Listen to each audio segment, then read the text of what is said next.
When most people drive through Eltham, they'll see the trees and they'll see a tiny little cottage in Main Road. It's actually an old cobbler's shop, and behind it is another cottage that is full of history. So let's meet the people who live there and find out all about the Skipper Cottage. I'm Sue Thomas. I live here with Adam Skipper, my partner, and we have 3 children. We've lived here for around about 40 years. The house and the little cobbler's shop, the building right on the front fence, have been around since early mid-1850s, both about the same age, very early Eltham and very early Melbourne, really. It would be very noisy to live in. Someone could have it as a little house. This is all floodplain here, so they decided to move the house to the existing site where it is now. And the reason why the high ground is there where the house is now, because when they built the school house, which is out of local stone, quarried from just a little bit further where the car park is of the primary school, the rubble from the quarry was dumped onto the site where our house is now. So it created the high ground, and then that was the reason to move the house. So they put the house on a horse and wagon and moved it all of however many metres, a couple of 100 metres from here. You can see the wetland, so it's definitely a wet, boggy area, and they moved the house to where it's existing now.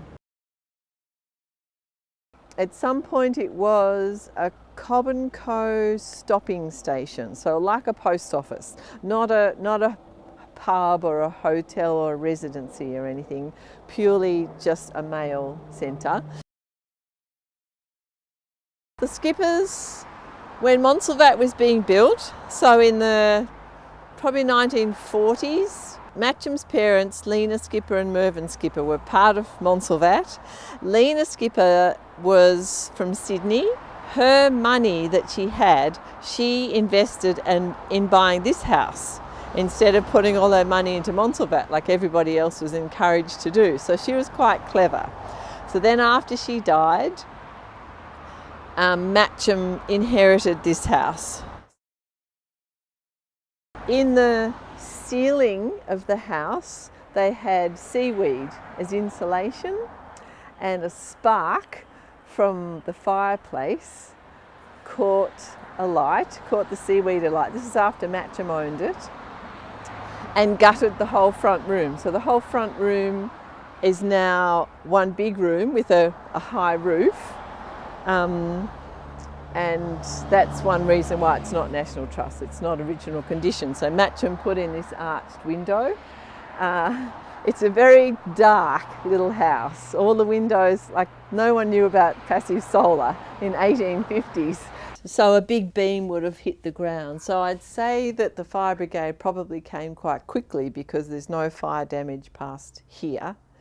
So it was just this main area as far as I know. And then this door, I think the door, well, you can't quite see, but I think it's been fire damaged as well. So this is a ramp. So the house used to end here at the top of the ramp. There was a walls here, house ended here. The ramp was to outside, and the little lean-to kitchen with the chimney and the slow wood stove was in a little separate outdoor kitchen. Yeah, that's Hessian. Just ordinary old cheap Hessian, and then paint on the top. These are hand split shingles. These are split like people put shingles on your roof, on roofs, and then these boards would have come as a thick piece of wood, and you have a special little tool that splits the shingles. This is a a true sort of forest of elm trees. So it would have started from one original elm. This forest that you see now has just spread on their own, the way the elms grow as they sucker through the ground and shoot up new trees. So next time you're stuck in traffic in Main Road, Eltham, don't forget to have a glance at the little cobbler shop and the cottage behind, and think about the history and the other traffic that these buildings have seen over the past 150 years.